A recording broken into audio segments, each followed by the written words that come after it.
What's going on, everybody? C4 here today, and welcome to week 3 of the college football season. Rest assured, even though our Florida Gators are on bye, we will be taking over. Pretty good game of the week, in my opinion. Looking at the week as a whole, probably the weakest week in terms of matchups, but we still can find some big-time games at the beginning. The Thursday nighters, not bad. Texas, TCU against Texas Tech, but the big games are obviously always on Saturday night. We have Ole Miss at Texas. We have Tennessee, 25 ranked Tennessee, going up against undefeated Oregon through 2 games. But the game of the week that we will be featuring is Alabama versus Texas A&M. Because Alabama has already one loss, I will be controlling Alabama, and I feel like I'm doing injustice to everything that I stand for. But let's be honest, we probably should. Whatever favoritism that me, user controlling a team, does give, it probably should go to Alabama in this matchup.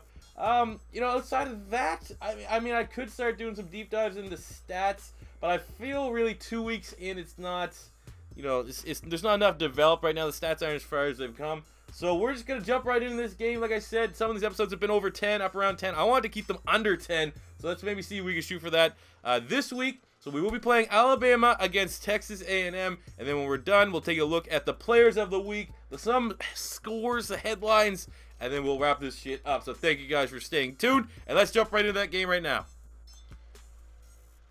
So before we jump into the matchups, let's take a look at what the game is telling us. Looking at Alabama, those numbers there, pretty, you know, you're not used to seeing those. Alabama averaging 20 points allowed a game, especially on the defensive side. Offensively, it's not too far off. They always are a team that runs the ball better than they pass the ball. But defensively, you know, maybe the loss of Jonathan Allen, maybe the loss of Marlon Humphrey is doing it, because that is not good by their standards. You know, looking at A&M.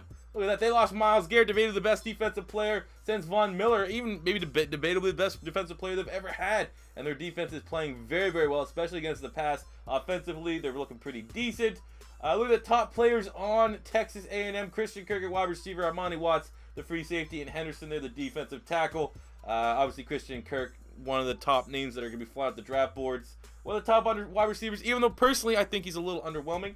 Looking at Alabama, we got Calvin Ridley, so it's going to be a battle of debatably the 2 top wide receivers in the SEC. You may want to throw in Antonio Callaway's name there. You got Minkah Fitzpatrick, who's pretty much, I mean, if you classify him as a safety, then you kind of get in the Derwin James territory. But if he is coming out as a corner, he may be the best cornerback in this year's upcoming draft class. And then for some reason, we want to showcase the punter. Everything is looking fairly healthy. I mean, we got 2 guys I missed for Texas A&M. So let's jump right into this ball game. Hopefully, it's a good one.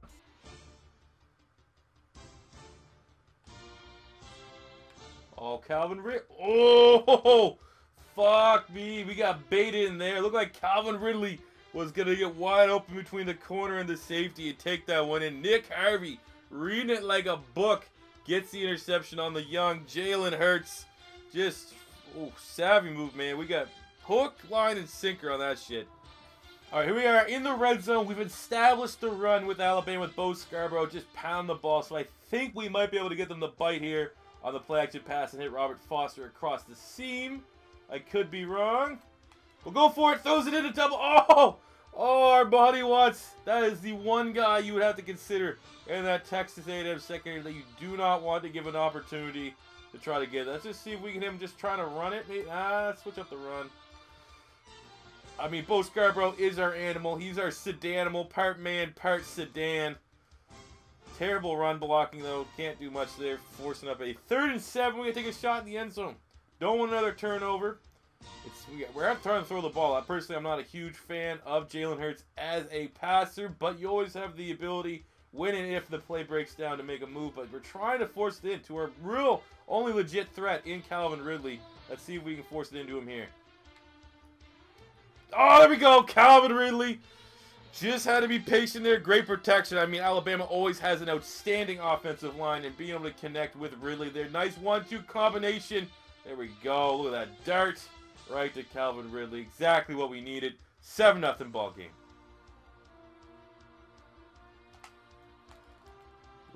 Foster.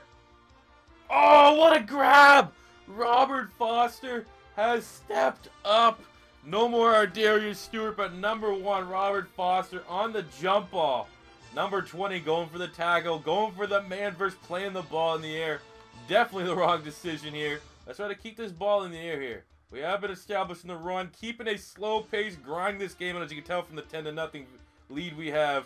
Let's see if we go to this tight end here. Wide open. Hale Hentages for a 5-yard touchdown reception. Again, man, like I said, new offense. No more O.J. Howard.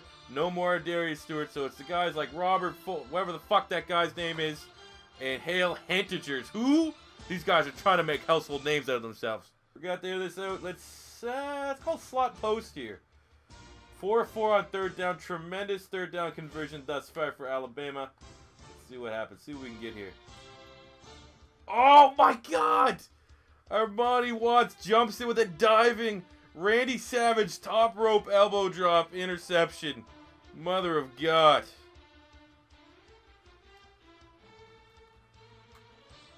Too easy. Just fall in the end zone. How do you stop Bo Scarborough? I wonder who's bigger, Bo Scarborough or Derrick Henry. Either or with this Alabama offensive line. Just too easy. Look at that. Just stumbles. Just him falling forward, that massive man. It's a touchdown. And there you go. In your game of the week, the Alabama Crimson Tide able to fend off relative newcomer to the SEC, Texas A&M. With that Scarborough. Great performance from him. Big time victory for Alabama after they lost opening week. They've been able to get 2 wins. Still, they're ranked, what are they, number 9? Trying to work their way up. But, I mean, some bad mistakes, some ups and downs from the young quarterback Jalen Hurts here. But Bo Scarborough, Calvin Ridley, both guys looking to make the transition after this offseason to the NFL. Are the Eagles looking at any of these guys? Probably not. Maybe Scarborough. But big-time victory here as number 8 Alabama moves past Texas A&M 24-27. So after that great... maybe not great, but expected Alabama performance against Texas A&M. Let's look at the rest of the scores from the week. Nice little rivalry game. Iowa State. Iowa moves us 3-0 after a 33-24 victory. I assume that would have been one heck of a game. Mississippi State beat Auburn 31-17 in some SEC action. Another big game. Oklahoma 1-2 on the year. Baker Mayfield and company struggling as Miami bounces back after an OT loss to Florida a week ago, 38-13, as Miami's probably going to get a decent bump up in the ratings there from 17. After that kind of victory over number 23, we got Ohio State 45-10 over Cal. I mean, not a lot of these other games are that big, I would say. Florida State, I mean, a shutout over Nevada. Nevada's, you know, they had Colin Kaepernick once upon a time, right? Right? Wasn't that right, guys? Right? Keep going down. Some USF. I mean, I'm really interested to see what this final stat line is. 'Cause I think Quentin Flowers might be a low-key sleeper to walk away with the Heisman Trophy. We'll go back to that one because that was kind of the game of the week, I think. Other one outside of this one. So we know Alabama beat A&M 24-7. Texas was able to beat Ole Miss 24-20. We see some high-scoring game. Nice offense production there put up by unranked Arizona State to beat number 16 Wisconsin 35-7. Kalen Baylor's the running back, I assume, probably had a decent first kind of showing against a ranked competition. What do we got here? 43 yards and a touchdown. Okay, that's kind of surprising. Look, they ran the ball well. 4 total rushing touchdowns, I guess. But let's look at this one. Oregon beating Tennessee. Tennessee was ranked number 25, 38-24. I bet you Hebert, maybe our boy Royce Freeman had himself one hell of a day. Hebert, 3 touchdowns, only 93 yards. But look at that, 131 yards from Royce Freeman and a touchdown. That guy there really trying to fight in the conversation to be regarded as the top running back in college football. Always tough when Saquon Barkley and Darius Geis are around, but Freeman definitely does have that talent. Let's look at the players of the week. See if anyone is, you know, kind of popping up on the radar out of nowhere. So the overall ones, oh my God, Middle Tennessee, we got Jovante Moffitt, 3 tackles, 3 forced fumbles, 2 fumble recoveries. He was a monster. We got Brent Stockstill, who actually may be a draftable quarterback with 4 total touchdowns on the day.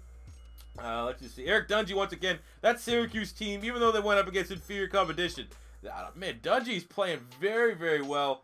5 total touchdowns on the day. Looking at the Big Ten, Antoine Winfield Jr., the son of, that name may seem familiar, the former Minnesota Viking defensive back Antoine Winfield has a sack and interception.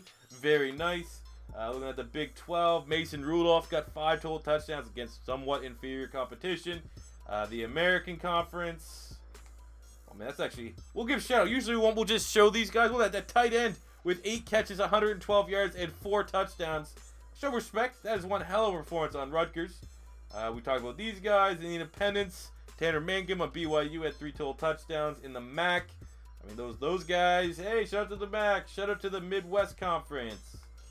Looking at the Pac-12. Okay, look at this. 5 total touchdowns from Colorado's quarterback, Steven Montez.